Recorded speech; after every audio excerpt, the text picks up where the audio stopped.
hakekah niku napa? Nggih sunah. Tapi lek sing gadah tiyang sepahe niku mendekati wajib, krana niku tanggung jawab bapakne, tanggung jawab wong tuane. Dadi lek mboten wajib nggih mboten gadah nika asal pundi kajenge ngekahi utang-utang tambah mboten diterami dhateng Allah. Lah niku lek gadah nggih mendekati wajib ngoten mawon. Namun ingkang laksanakaken hakekah niku mboten angsal nedha. Mboten angsal. Lah niku Allah maringi keikhlasanipun dhateng panjenengan. Ikhlas mawon ten mriki nggih sampean beto goreng-gorengan niku mawon pun saged maringi rahmat hidayah teng ahli kuburipun panjenengan. Nah ngoten nggih. Alhamdulillahirabbil alamin.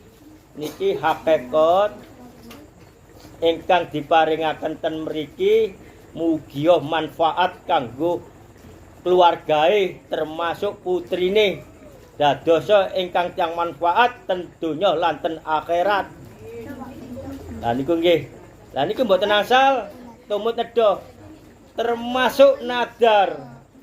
Panjenengan ingkang nadar niku aku lek ancene iso tuku iki, aku lek ancene anakku juara siji sekolahe, anakku lek ancene oleh ranking ana nggene musala, aku tak nadar mbeleh kewan.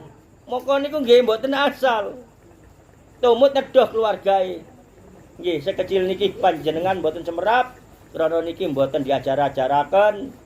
Dados niki umum mawon niki ajaran umum sesungguhnya tentang hakekah sing boten angsal nedha keluargae kalian nadar menika.